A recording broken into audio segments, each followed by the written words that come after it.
আসসালামু আলাইকুম পঞ্চম শ্রেণীর শিক্ষার্থীবৃন্দ, আশা করি ভালো আছো। আজকের এই ভিডিওতে আমরা জানবো তোমাদের প্রাথমিক বিজ্ঞান বইয়ের একাদশ অধ্যায়ের অনুশীলনী সমাধান। পৃষ্ঠা হচ্ছে 117 নং পৃষ্ঠা। তো দেখতে পাচ্ছি প্রথমে লেখা রয়েছে শূন্যস্থান পূরণ করি এবং 2 নম্বরে রয়েছে শুদ্ধ ও অশুদ্ধ নির্বাচন করি। এই দুইটার উত্তর আমরা দেখে আসি। তো দেখতে পাচ্ছ শূন্যস্থান পূরণ করি। বাংলাদেশের দক্ষিণ দিকে বঙ্গোপসাগর অবস্থিত। তীব্র তাপদাহের কারণে ফসল উৎপাদন হ্রাস পায়। বায়ুর আর্দ্রতা জলবায়ুর একটি উপাদান। যত উঁচুতে উঠে যায় তাপমাত্রা তত কমে। এরপর আছে শুদ্ধ অশুদ্ধ নির্বাচন করি। শীতকালে মৌসুমী বায়ু প্রবাহিত হয়, এটি শুদ্ধ। স্থলভাগে ওঠার পর ঘূর্ণিঝড় ধীরে ধীরে দুর্বল হতে থাকে, এটি শুদ্ধ। বাংলাদেশের দক্ষিণাঞ্চলে খরা বেশি হয়, এটি অশুদ্ধ। আকাশের অবস্থা দেখে আবহাওয়া জানা যায়, এটি শুদ্ধ। তারপর আমরা দেখতে পাচ্ছি 3 নম্বরে রয়েছে সংক্ষিপ্ত প্রশ্ন এবং 4 নম্বরে রয়েছে বর্ণনামূলক প্রশ্ন।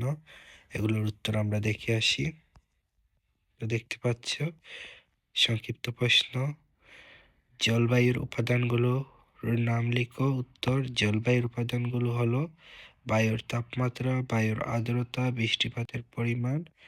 এরপর আবহাওয়া ও জলবায়ুর 3টি পার্থক্য লিখো। উত্তর হচ্ছে আবহাওয়া ও জলবায়ুর 3টি পার্থক্য নিচে উল্লেখ করা হলো।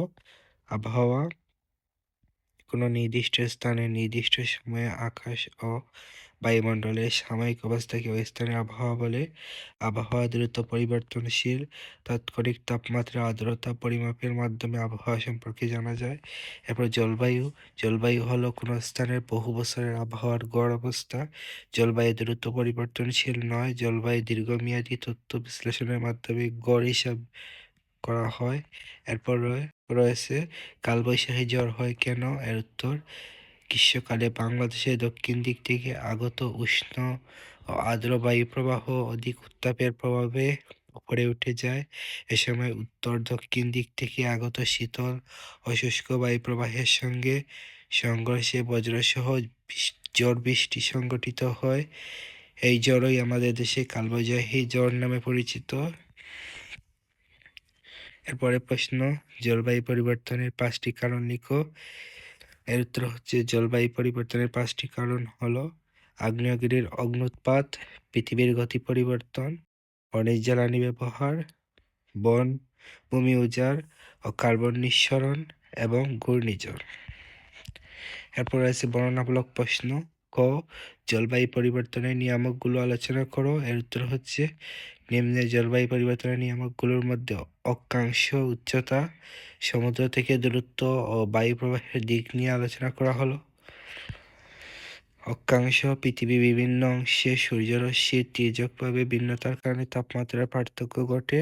নিরক্ষরেখা ঘেরে কোনো স্থানের দূরত্ব যত বেশি সেই স্থানের তাপমাত্রা তত কম। সমুদ্র থেকে দূরত্ব, সমুদ্রের কাছাকাছি অঞ্চলগুলোর জলবায়ু সাধারণত নাতিশীতোষ্ণ এবং আর্দ্র থাকে, কারণ সমুদ্র তাপমাত্রার পার্থক্যকে প্রশমিত করে। বায়ুপ্রবাহের দিক, বাতাসের প্রবাহ কোন দিক থেকে আসছে তার উপর নির্ভর করে কোনো অঞ্চলের জলবায়ু উষ্ণ বা শীতল হতে পারে। এরপরে প্রশ্ন, জলবায়ু পরিবর্তনে গ্রিন হাউস প্রভাব ব্যাখ্যা করো।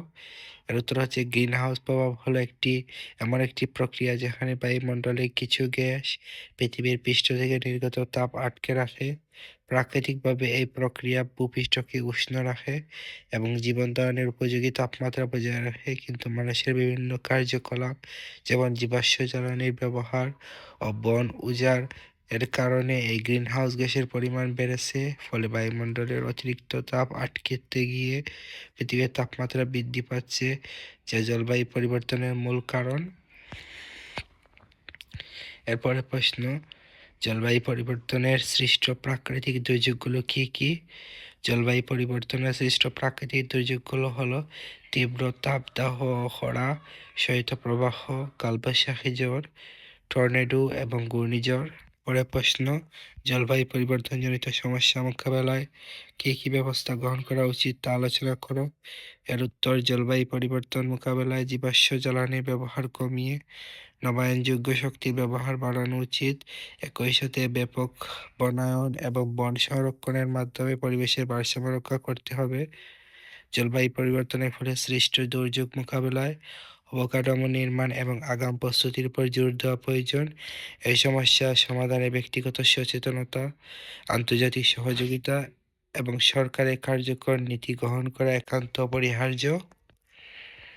তো শিক্ষার্থীরা, আজ এই পর্যন্ত। আর কোন অধ্যায়ের সমাধান পেতে চাও এই ভিডিওর কমেন্ট বক্সে জানিয়ে দাও।